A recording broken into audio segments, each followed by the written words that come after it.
To those who are listening to the podcast, I want to thank you. You think we're just a smaller church group here tonight, but nevertheless, lots of folks are getting the same lessons that you're getting and listening to them. So if I call your name out, you'll be on here. So make sure you stay awake tonight, okay? So I don't have to call your name out. We are in the book of Hebrews. We are in chapter 3 of the book of Hebrews. We've entitled this, Jesus, the Great Emancipator and the Great Exodus Leader. And in this section of chapter 3, we are talking about Jesus in comparison to Moses. Not as a revelator or mediator of the law, because we've already dealt with that when we dealt with the prophets and the angels that mediated the Old Testament law. But we're talking about Jesus as the great emancipator. So I want to recap for those who might not have been here, the first 6 verses really quickly. And this is what we've studied so far in chapter 3, and then we're going to continue on with this as we move toward the next section, which will be a great section in which we'll talk about Jesus, our great and merciful high priest. But last week we talked about the fact that Moses and Jesus were the only 2 apostles of God sent to be Exodus leaders. Apostles means one sent out, and so there are only 2 sent out to be by God to be Exodus leaders, and that was Moses and Jesus. Then we looked at verse 2 of chapter 3 and saw that both of them were compared and that both of them were faithful in their apostleship. In doing the job that God gave them to do, they were very faithful at it and completed it, just like God wanted them to. And then we found, though, in verses 3 and 4, now not a comparison with Jesus, but showing the difference between Moses and Jesus, and how that Jesus was worthy of greater honor because he created the Israelite nation, while Moses was an Israelite. Moses did not make men children of God, but Jesus does make us sons and daughters of God. And so he's worthy of greater honor than Moses was. And then we looked at how that Moses was a servant as an Exodus leader, but Jesus was a divine son. Now again, we're talking about class, just like we were when we were talking about Jesus versus the prophets, Jesus versus the angels. Now it's Jesus versus the Moses, and Jesus is in a different class than they are. He's a son and not a servant. And then finally, we came kind of to the end of verse 6, and we talked about this Exodus that we're on with Jesus, our leader, and we saw there that if we want to follow Jesus, our Exodus leader, all the way to the promise of heaven, the promised land, the new heavens and the new earth, then there are 2 things that we need to have if we're going to stay faithful and follow Jesus. And those 2 things are, number 1, a hope of our salvation to the degree that we go around glorying in it. In other words, people can see you and they can see how much you love the Lord, how thankful you are for the fact that you have salvation, the assurance that you have of your salvation. And then when you come in contact with other people, that they'll see it too. And how that in the second thing you need is an outspoken faith. An outspoken faith. And so you have this hope of your salvation, and you meet somebody and they maybe don't know the Lord or know him very little. I mean, they don't have a relationship with him, and they mesh hearts with you, and they feel your assurance of salvation. And what happens is Peter said they're going to do what? They're going to ask you to give a reason for the hope that's within you. And so you don't have to be a preacher, and you don't have to be a Bible school teacher, but you have to be willing to speak up about your relationship, and give a testimony. I'm a Christian, and I'm saved because of Jesus Christ. And if you want to learn something about it, I can introduce you to a teacher that can help you, and you can learn about it. And when you do that, I think, well, we're helping someone come to Christ. But that's true, but that's not the reason that he says to do it in this context.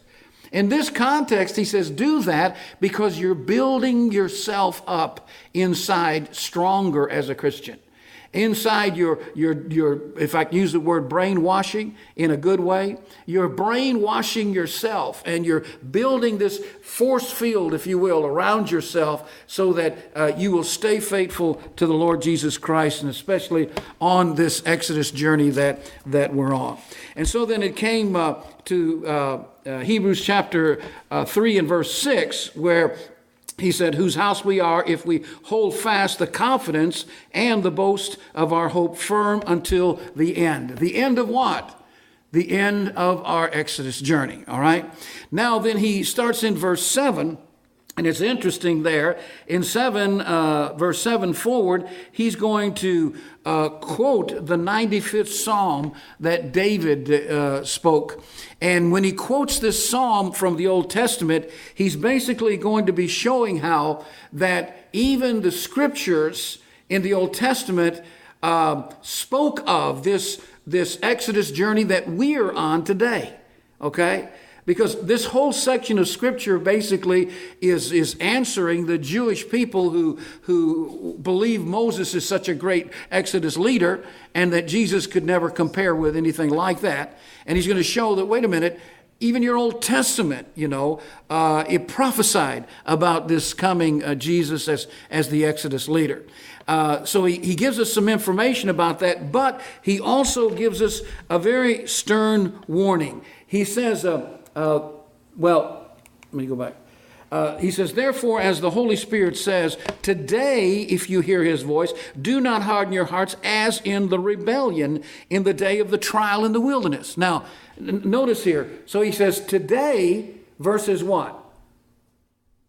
What happened to them in Moses' Exodus? He says, be careful that the same thing doesn't happen to us. So there's a comparison between the two. So he's saying that there's going to be another Exodus.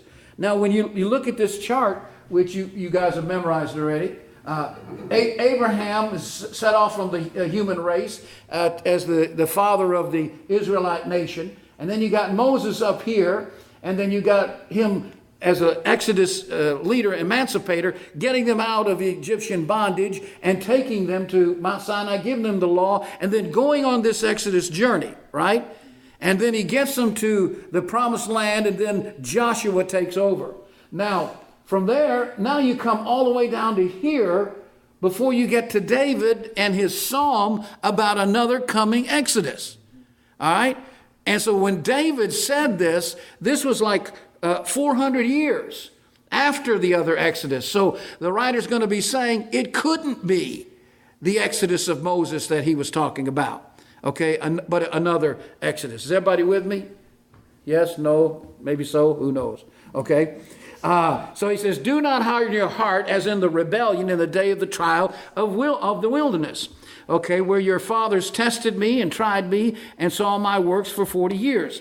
Now, he says there's a warning here, and the warning is don't test God like they tested him. All right, now what does he mean by that? Well, he says, where your fathers tested me and tried me and saw my works for 40 years. Well, there are two ways, brethren, that you can test God. And one way is good and the other way is bad. And the first way is to trust God. Okay, to trust God. And this is the good way. For example, if you got a missionary, and the missionary is about to go overseas, and so you start praying to God, and you say, God, you said anyone who leaves father or mother or land for your sake, that you'll be with them and you'll bless them and take care of them. Father, listen, I'm going to put you to the test. I'm going to trust you. I'm going to rest on your integrity. And that's a good thing. God likes that, okay? To trust him, all right, and pray to him like that. But then the second way is a bad way. And that way is to not believe God or trust God. And this is a really bad way. This is the way the Israelites did it. And what they basically did when they were in the wilderness is, remember, in Exodus 17, they started railing against Moses, and they started questioning the very morals of God, the very intent and desire of God to save them. and say, you just let us out here to die, God. Why have you let us out here to die? In other words, they didn't trust God. What's the difference between, is there a difference between faith and trust?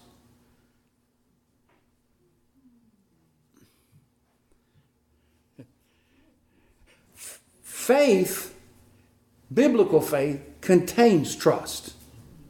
If it doesn't contain trust, it's not faith.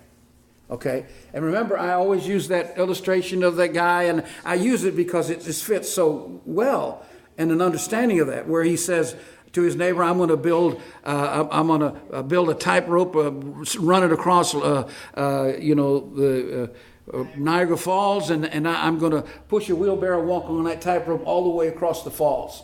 And the neighbor says, I believe that. He says, no, I'm going to do it. He says, I don't believe it. And he says, okay, you watch me. So he watched him out his back door window. As he got in the backyard, he pulled a string of a wire across there, and he put it about 12 inches off the ground, and he started walking across that back and forth, and then he started doing flip-flops, and then pushing that wheelbarrow, going back and forth, and then he raised it up 10 foot, and then 20, and then 30 foot in the air. He's got this wire string. He's just doing somersaults and going across, and the neighbor comes over and said, man, I tell you, I didn't believe it at first, but I believe it now. I believe you can do it. He said, you believe it? Yes. He said, well, get in the wheelbarrow and go with me.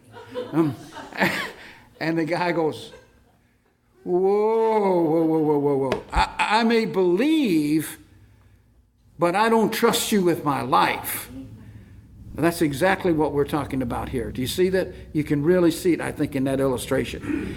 The question was, they believed in God. They saw God. They saw him do his miracles and his Shekinah glory and the light before him and the cloud and all that. And they knew there was a God, but they didn't trust God. They doubted God. And when you doubt God, you fit into the category that's right there. And so God was angry with them.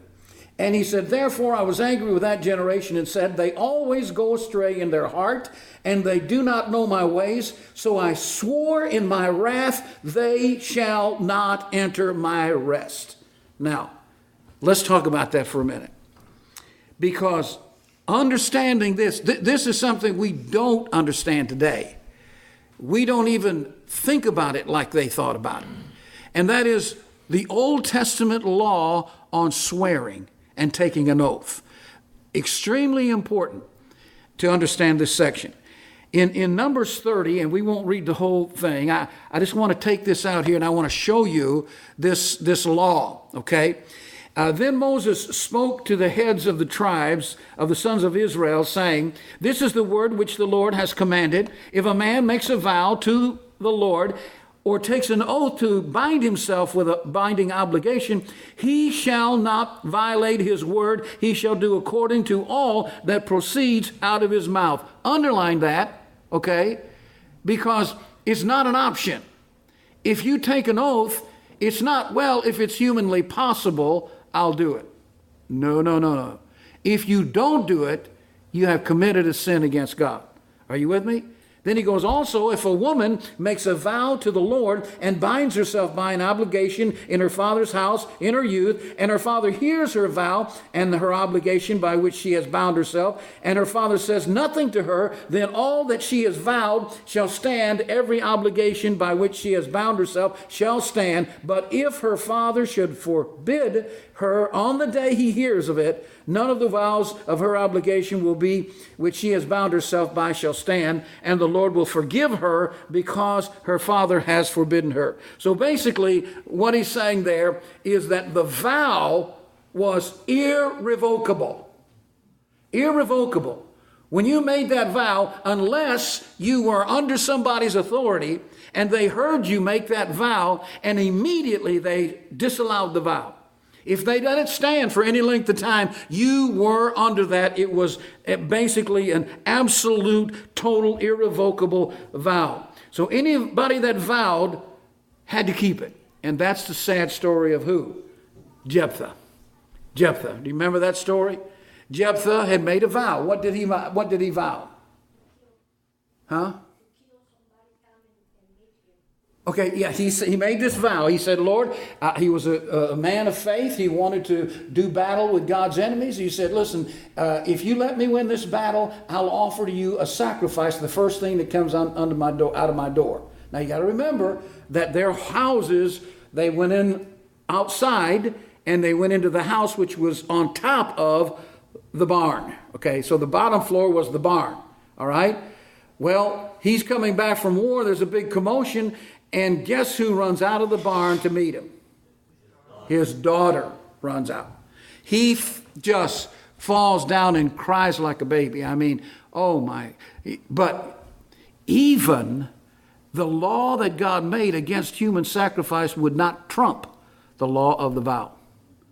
So she was offered as a sacrifice. They let her go up for 3 months to mourn the fact that she was a virgin, and she was his only child. He had no other children, no sons, no daughters. And but it trumped the vow. The law of the vow trumped that. Okay, so when Jesus said, "Do not swear or take a vow," he wasn't, I believe, speaking about a courtroom situation where you're swearing that you'll tell the truth and binding yourself legally on that thing. But that's not anything near akin to the Old Testament vow. A man's word is his bond, and we understand if it's humanly possible. But not so. The Old Testament thing, it must happen or you sin. So why would anyone take a vow? The Old Testament vow. They shouldn't. That's the point. They shouldn't do it. Men did it, okay, but God did never encourage it. All right, so in verse 11 then, God says, "So I swore in my wrath, they shall not enter my rest." In other words, they lost their chance. They could have repented in tears. They could have been the most righteous nation in the entire world, but they would have never seen the promised land. It's a frightening thing to think about God taking a vow, okay? You'd better listen. So God is getting ready to offer another Exodus. And as he offers this other Exodus, he says, don't try God, because if you try God, the same thing that happened to him, to those Israelites, can happen to you. Now, the next section then is he talks about getting the kind of heart that they had. And he says you have to take care and not get that evil, unbelieving heart. And that's from verses 12 through verse 19. And in this section of Scripture, I think it's the best place in the Bible, one of the two best places in the Bible to show why the church is absolutely necessary. The church is absolutely necessary, okay? And his point is here that in this section that he has in the past swore an oath that some were not going to get in because they tested him, they provoked him, okay, so they're not going to be able to enter. And then the writer brings up that, and then he gets to the fact that we can have these promises of God, and then at the same time, what happens? A blessing, and yet we can be part of this great Exodus, and yet we can still lose it all if we have the kind of heart that they have, if we let ourselves get that. So here's what he says in verse 12. Take care, brethren, that there be not in any one of you an evil, unbelieving heart that falls away from the living God. Do you see that? So the major reason why they didn't get in was because of a what? A heart problem.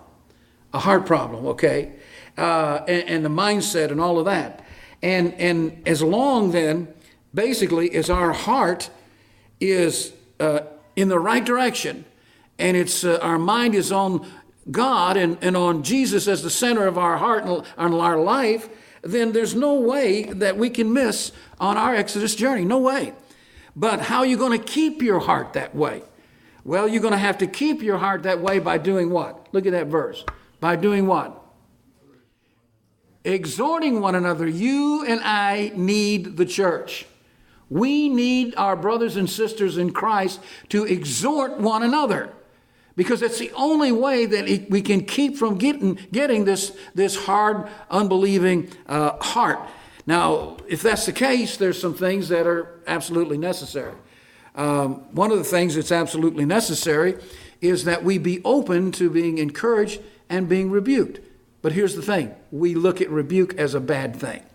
We just don't. We look at rebuke today as a stern, self-righteous religious leader forcing us to do something we don't want to do. And that's not at all the biblical definition of rebuke.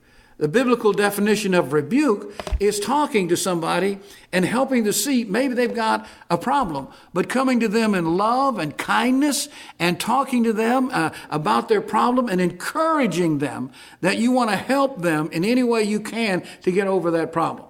But there's some people, man, that, they love to give rebukes, and you know what I mean? But when it comes to them getting anything, someone saying something to them, oh no, man. It's like, I call them my porcupine brethren, where you approach them real carefully, because you don't want to get hurt, all right? But we need to have that encouragement. Look what he says in 13b. But encourage one another day after day, as long as it's still called today, so that none of you will be hardened by the deceitfulness of sin. And that's the other reason why we need encouragement. And what's required of that is, the second thing is, you got to be with the church. You got to be with the brother. You can't divorce yourself from the church and still be strong with this against this heart that's unbelieving. And the reason of that is, he says that because you'll be hardened by the what of sin? The deceitfulness of sin. The deceitfulness of sin. Sin, and this is kind of in the Greek here, can twist your mind and turn your mind till you think you're right, even when you're wrong, okay? I mean, the best gift a man could have is a loving, caring wife who will not nag him, but who will lovingly share with him that he's got a problem, and you want to pray with. And I know it's not an easy thing to do, because our relation, because husbands and wives see each other all the time in all different circumstances, okay? But the ability you've got a good wife if she's able to tell you that you're wrong. That doesn't even sound good, but it's the truth. It is the truth, I mean, you'll find, though, really, so many cases, maybe 80 out of 100 cases, where someone who has fallen away will always blame somebody else, It's always the other person's fault. I mean, it's the church or the elders, the preacher or the members. I mean, everyone's at fault. And the reason is because they got away from the family of God, and then sin began to turn and twist their minds to the point that you can just see it happen.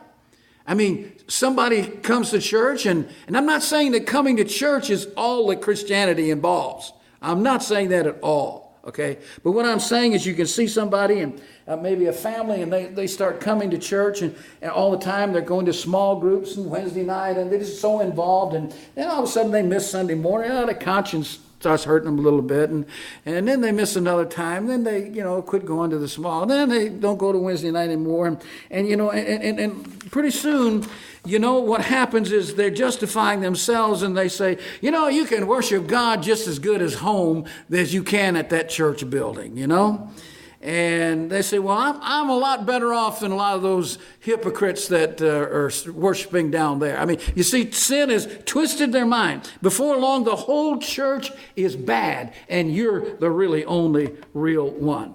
Have you ever seen that happen to somebody? I mean, I've seen it happen to people before. It really has. So look at verse 14 now. For we have become partakers of Christ if we hold fast the beginning of our assurance firm until the end. Now here, partakers of Christ means you ingest him. You take him in to your heart and to your life. When he's living in your heart, and you're getting this encouragement from your brothers and sisters. When he fills your heart, Jesus will be your Exodus leader. And you'll be in that Exodus. And you'll be going along and... do you have a question? No, I was just going to say, John, don't you think it's a heart issue? The person that falls away so easily? Yeah, well, yes, it is a hard issue. I think you're 100% right. But what I'm saying is it can happen over time. Most people who fall away that are pretty faithful Christians, they don't just get up in the morning one day and say, I don't want to go to church anymore. I don't want to be involved anymore. It's not a quick thing. It's a slow process sometimes. And the process includes not staying into the pack of that Exodus movement, okay? Staying up with everybody else and going in there and encouraging one another and strengthening one another. And they get out of that habit. You know, what did Peter say about Satan? He said Satan is what? A roaring what? A roaring lion. Do you ever watch any of those nature shows? You know, the big guy with the big mane and everything. And he gets out there, and what's he looking for? He's looking for a herd. Here's a herd of buffalo and gazelle, and there's a herd of zebras. And what's he looking for? A straggler. He's looking for a straggler. Why? Doesn't matter. Old, young, sick. Doesn't matter what kind of straggler it is. All he cares about is what? He's by himself.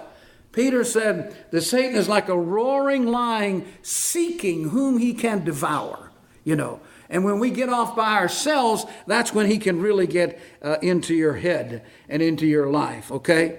So he reminds us here then in verse 15. He says, while it is said today, if you hear his voice, that today is today or any day after Jesus started his Exodus journey. Today, do not harden your hearts as when they provoke me. So don't harden your heart as they provoke me. Okay? And then he says in verse 16, for who provoked him when they had heard, indeed did not all those who came out of Egypt led by Moses. Now he says all because basically the majority of them all did. Okay? Almost all of them did. So he just uses the word all here. But then in the next verse, he says in verse 17, he says, for who was it he angry with for 40 years? Was it not those who sinned, whose bodies fell in the wilderness? Now it's interesting, in the Greek, it's literally that their pieces of their body fell off. You know, so it's like following behind that Exodus journey, and there's a leg over there, there's an arm over there, you know, there's a one buried there, you know, just going along as they're all dying there. And then he says something interesting. He says in verse 18, and to whom did he swear that they would not enter his rest? I want to talk about the word rest in a minute. But to those who were what? Disobedient. But then in verse 19 he says, and so we see that they were not able to enter because of what? Wait a minute, which is it? Which is it? Is it disobedience or unbelief? Yeah. Well, no matter how you cut it, when you're disobedient to the Lord, it's because you don't believe. In some area, you don't trust the Lord with your life, and you're disobeying him in that area, whatever it is. I don't know what it is. It can be different things, you know. But the point that he's making there is that if you disbelieve and if you're unbelieving and you're disobedient, which belief and disbelief are basically interchangeable in the Bible, and then obey and disobey. And so he says, okay, the promise they had a right to expect that they would get to the promised land. But they didn't, because they didn't believe. And belief is not just believing that there's a God, it's what? It's trusting. If you trust God and believe in God. Okay? So that's what he's saying there. All right. Now we come to the next chapter. Chapter 4. And here we're going to have continued an exhortation to enter God's rest. Okay? Now this is an important one. Okay? He says here, now listen. He says, therefore, since the promise of entering his rest still remains, let us be careful that none of you be found to have fallen short of it. All right, now what is the rest in all this context? Heaven? Huh? I think of it as promise, the promise. Promise, okay. Eternal life, yep. Okay. All right, so those are good answers. Those are good answers. Peace. Peace, okay. Faith, okay. Well, let me give you an answer that will help you, because if you ever get up with the Seventh-day Adventist, or if you ever get in a discussion with those that are trying to bring in the Old Testament customs and regulations today, and boy, that movement is growing like crazy. We even in our family have someone who, in-laws and outlaws and things like that, that is actually believing some of these things, that we're still today supposed to have a Sabbath day rest. Okay, that's the question. When did God ever end the Sabbath day rest? When did he ever end it? You see, show me where it says he ended it. All of this is because we don't understand what the word rest means here, okay? If we understand what it means, there's no problem. Now let's look at this. Difficulty. Therefore, since the promise of entering his rest still stands. Now watch this. This is a definition. Anything which God initiates and brings to a conclusion. That's God's rest. Anything he initiates and brings to a conclusion. So could it be heaven for us? Yes. Could it be the promised land for the Jews? Yes. Okay, but let's just take a look at it. First of all, the first rest. In Genesis chapters 1 and 2, God did what? He started the creation, right? And he created, and then on the seventh day he finished creation, right? So he came to a conclusion. So he rested because he was so tired, right? Yes. No, he wasn't tired. He wasn't tired. He wasn't tired. He just rested from doing that. He started that and he brought it to a conclusion. All right? And that was the rest. All right, now look at the second rest. The second rest is God started with his apostle Moses. He started this Exodus journey. So he got them out of Egyptian bondage, and he started them in this Exodus to where? To the promised land. Okay? That was God initiated that thing, and then he brought it to a conclusion. Okay? So he brought it to a conclusion. And that's a rest. All right, now, here's the third one.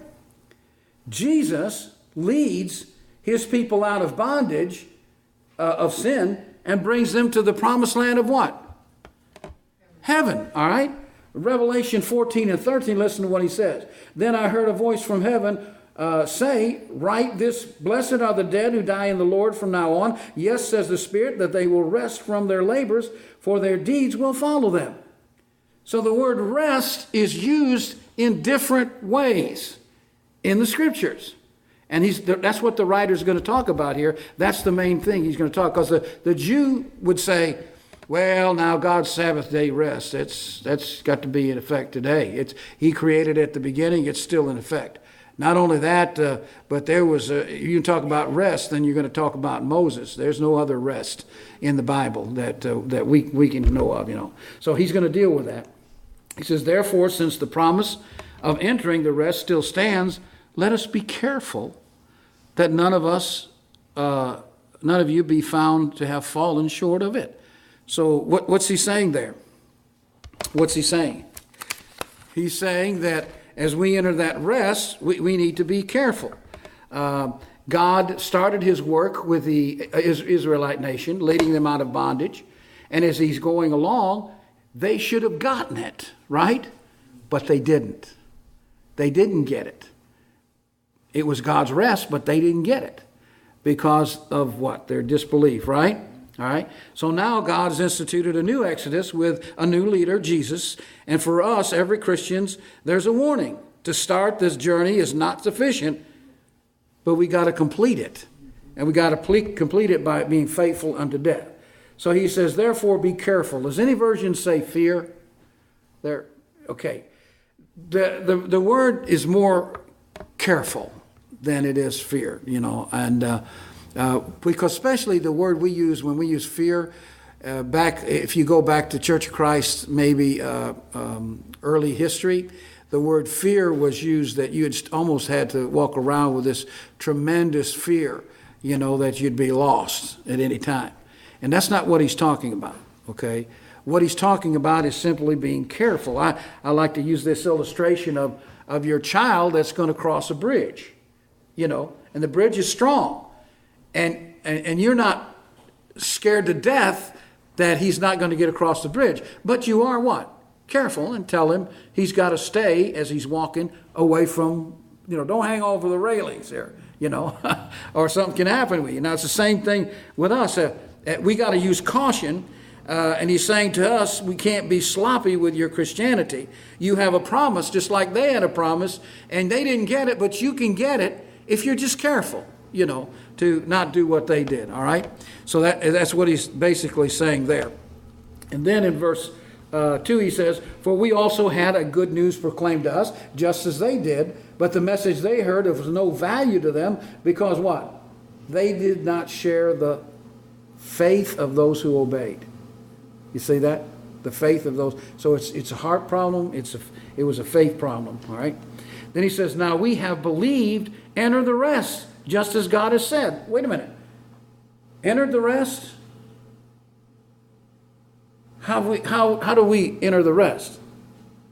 How do we enter the rest?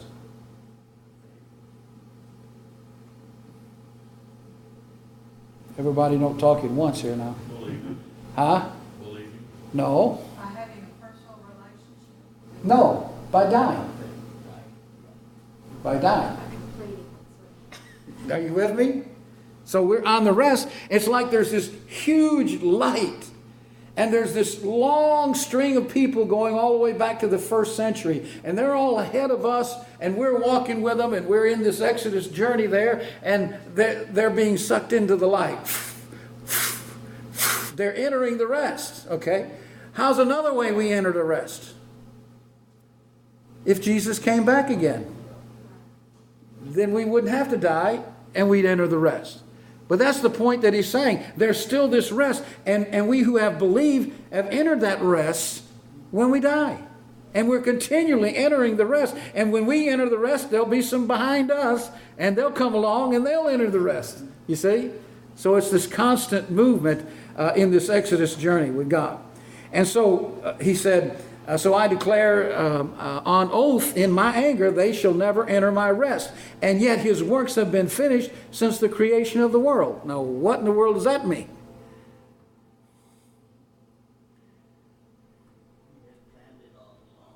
Huh? He had planned our salvation since the creation of the world. Now, that's true. He has planned our salvation. But I don't think that's what he's saying here because he's associating it with rest.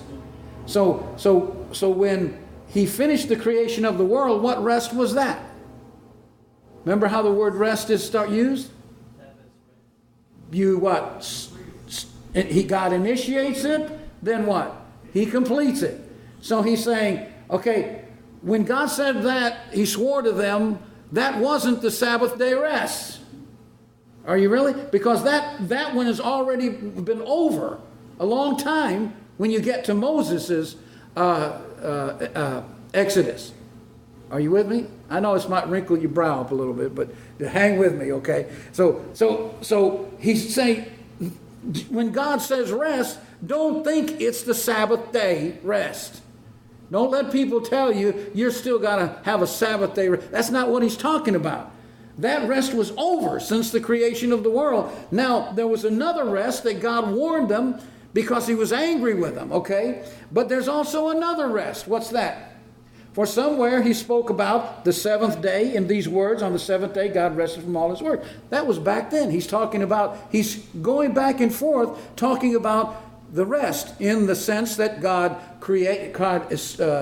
initiated something, and then he finished it. And that's his rest, all right? Then he says, and again in the passage above, he says, they shall never enter my rest. So Moses' rest was not the Sabbath rest. Those are two different rests. Are you? You got it? Okay. Okay. Therefore, since the promise of entering his rest still stands, now we're in another rest. Okay? That's what rest? Our rest. Let us be careful that none of you be found to fall short of it. All right? Are you with me? You see how he's going back and forth and showing and proving to these Israelites that there's more than one way God used the word rest. And he says, for we also have had the good news proclaimed to us, just as they did, but the message they heard was of no value to them. That's Moses' Exodus journey, because they did not share the faith of those who obeyed. Now, we who have believed enter that rest just as God has said. So I declare in my oath about them, my anger, they shall never enter my rest. And yet his works have been finished since the creation of the world. Let's go on. For somewhere he has spoken about the seventh day. I just did this slide again. On the seventh day God rested from all his work. And again the passage above says, they shall never enter my rest. Now here we go. Therefore, since it still remains for some to enter that rest, since those who formerly had the good news preached them. Is this the same one? All right, no, it's not. God again set a certain day. Again he did it. Now listen. Calling it today. And this he did when a long time later he spoke through David, a passage already quoted. Today, if you hear his voice, do not harden your hearts. So what he's saying is that David said there was going to be another rest. And it wasn't Moses' rest, and it wasn't the rest of Genesis chapters 1 and 2, the Sabbath day rest. Are you with me? And then they say, well, what about Joshua? Joshua took them in. Maybe that was the rest. No, that won't work. Look at. There remains then a Sabbath rest for the people of God, for anyone who enters God's rest also rests from their works, just as God did from his. There you go. Let us therefore make every effort to enter that rest so that no one perish by following the example of the disobedience. Now, I know it's kind of tough, a hard section there, but are you getting it a little bit? Huh? Okay. Yeah, you're going to get a test. If you can't pass it, you can't go to heaven. So, yeah. All right, so just go back to this chart, and that chart should show you, pretty easy, 3 different rests, okay? And in creation, and the rest in Moses, okay, into the promised land, and then Jesus leads his people, okay? Now, there's 2 helpers to help us to stay on this journey, okay? And they are, number 1, the Word, and number 2, God himself. And we don't have time. We're out of time. We're out of time. Ouch. We started 15 minutes late. No. Well, I thought we were supposed to start 15 minutes later. All right. Well, let's go. I'll finish it. We'll be here. I'll go all the way till tonight, maybe 10 or 11 o'clock. Okay. Look here. First of all, the Word. The Word. He says, for the Word of God is alive and active and sharper than any double-edged sword. It penetrates even to the dividing of the soul and the spirits and the joints and the marrow. It judges the thoughts and the attitudes of the heart. Do you ever feel like sometimes I don't want to read the Bible because it just condemns me, and I feel condemned when I read it? There's a reason for that. The Bible is not just a good story written down. It's not just a story. The Bible is actually infused with the energy of God. And that Bible has a way of rebuking you and encouraging you and not letting you get away with hypocrisy. Okay? You're reading the Bible and all of a sudden, it gets you every which way. It pierces into you. It's powerful, like the gospel is the power of God unto salvation. It's living and it's active, and in your soul and in your body and in your spirit, the Word will penetrate you and reveal areas that you need help. Okay? Now don't despair that the Bible does that, because the Bible pushes you to who? to Jesus, right? It pushes you to Jesus because Jesus can forgive you. You know, he's our great high priest, as we'll see. And there's some really powerful sections of Scripture about assurance of heaven and getting there. But so let's say that you got the Word, but there's even more than the Word. Let's say you stop reading the Bible. What is there? There's God himself. There's God himself. So the Bible is quick to discern your thoughts, and it's your critic. It judges your actions. It's powerful. It's energized. It's the Word. It not only involves your thoughts, but your motives and the things behind your thoughts. But even further than that, there's God himself. And it says nothing in all creation is hidden from God's sight. Everything is uncovered and laid bare before the eyes of him with whom we must give account. And when we think about God, remember in chapter 1, what did we say? In chapter 1, we said that God looks at you as though you were the only thing in all creation. And the Greek here he's like a wrestler that gets you and pulls your head back in a death lock and looks right down at you. Or like you take a kid and hold his face and shake it. Listen to me. Okay. But more than that, it's an allusion back to the Old Testament when a Jew brought his lamb in to be sacrificed and he cut its throat. And then the priest skinned it alive. Not alive, but skinned it. Skinned it.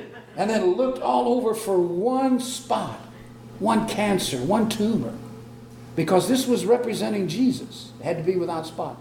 And then he cut it out, the entrails, everything out, and then he cracked open its ribs and stuck his head down in there and was looking around for a spot or blemish. And that picture is the picture of the way God looks in you. And then the last part of that verse says what? It says, with whom we have to do. No matter what we do, we know we're going to have to deal with God at the end of time. Okay. So God helps you, and his word helps you to be disciplined and to be encouraged and to be rebuked and to stay in the pack. Stay in the journey, because it's a journey that's the only thing that's going to get us to heaven is this Exodus journey. Okay? And then next week we start Jesus, our great and merciful high priest. He gives us something to assure us that we can make it if we want to. And that'll be next week. Okay? I hope you enjoyed this podcast. If it's been a blessing to you, you can go to johndkimbrough.com to hear more episodes. You may also subscribe to my free podcast on Apple Podcast or anywhere you listen to podcasts. You may email me at john@johndkimbrough.com for questions or comments. Thank you.